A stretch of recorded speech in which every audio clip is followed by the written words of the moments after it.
Mike. Want even more Anthony Bourdain No Reservations? Get full episodes at iTunes.com/Bourdain.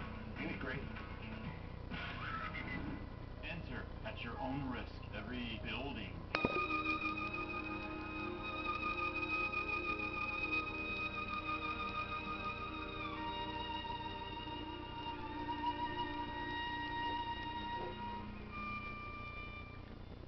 Hey guys, just coming back at you with the beer review. Just have to. I was watching my one of my favorite shows, old Tony Bourdain. He's getting ready to do his 100th show, so thought I'd just have that on there a little bit. I got a little bit of classical music going. I always like to have that going a little bit. But anyway, let's see if I can get that adjusted a little bit. Anyway, I got a beer. The beer that I'm going to review for you is it's a Belgian wheat beer, white wheat beer, Hoegaarden. I wanted to review this because I seen quite a few reviews on YouTube, so I was just curious about doing it. I know that this beer has a lot of history behind it.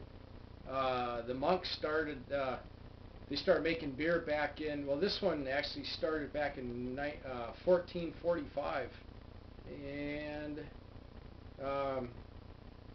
it is a 4.9% alcohol beer. It's a Belgian white beer. Anyway, so those guys have been making the beer for 565 years, and it's I guess the monks were kind of experimenting with. They had different herbs and spices that they got from the guys that were traveling to the Middle East and India, and so this beer has some orange peel and some coriander. Should make it pretty interesting.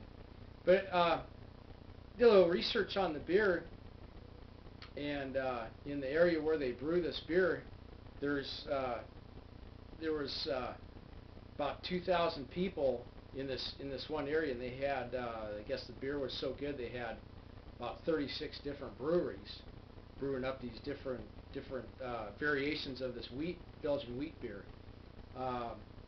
There's an old tale about this the one particular brewery where they started making Hoegaarden. One of the brewers in there found this kind of interesting. Found this abandoned kid, little orphan. So the owners of the brewery, they couldn't figure out what to do with the kid, so they decided to go ahead and just keep him and raise him. And the kid grew up around the brewery, and as the story goes, he grew into one of the best brewmasters that was brewing this type of Belgian beer. And supposedly the story goes that he drank as he got to be a young man and middle-aged man. He drank the beer that he made, and the coriander has quite a few health benefits to it, and so supposedly he lived to be over 100 years old. So I guess this beer it's supposed to be really good for you. So one other thing I found interesting in the research I did, it said that they do a 2.5 hour mash at 168 degrees, which I found I have never heard of any kind of beer making like that, but I found that interesting, and I believe this is bottle conditioned also. At least that's what it said on their website. So it doesn't say on here if it is. But anyway, this beer is actually there's a certain hexagonal shaped glass that that you're supposed to serve it in. I don't have that glass. I just have my regular ale glass. And so anyway, let's open her up and let's give her a pour. The old Hoegaarden. See if this. As you can notice, I've went to my beer store and already sampled about half of it. I couldn't wait. So, but that was a week ago. So anyway, let's give her an official pour and official taste. I don't know if there's anything in the bottom here or not. Yeah, you can see. Yeah, there's shoot, I should have swirled that around a little bit. Oh well, that's okay. Let's take a look at this beer. It's got a really little bit of a white head on it, not much. The carbonation in there is fantastic. It's got a nice kind of a it's a little cloudy. It's almost looks like grapefruit juice. Wow, it looks really good. It's got some good carbonation in there. I don't know. Let's give her a. It kind of smells. It's got a little bit of a hint of honey. I put my nose in there. A little honey, little hint of honey. Has a little lemony type flavor. Smell, I mean, it's got a little lemony smell, a little citrusy smell. Yeah. Very mild. Very mild. No hop smell at all. Very little lemony and little bit honey. So anyway, let's give it a go. Looks like a carbonation's. You know, it almost looks like champagne. I know you can't see them. It's got some nice bubbles coming up. Tiny bubbles. Looks really good. It's got a nice, I guess the white wheat, you know, gives it that nice white head, almost a Snow White type head. Right, let's give it a go. See how she tastes.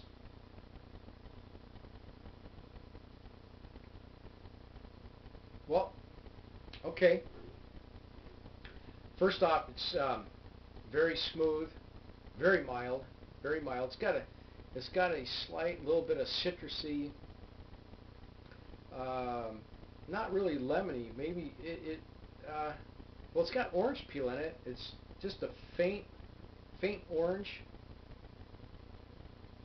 and a little lemony. I think the lemon comes from the coriander. Kind of has a lemony taste.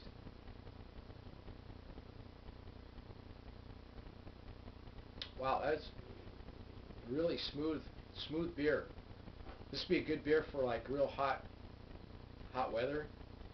You could take this camping, have a few by the campfire.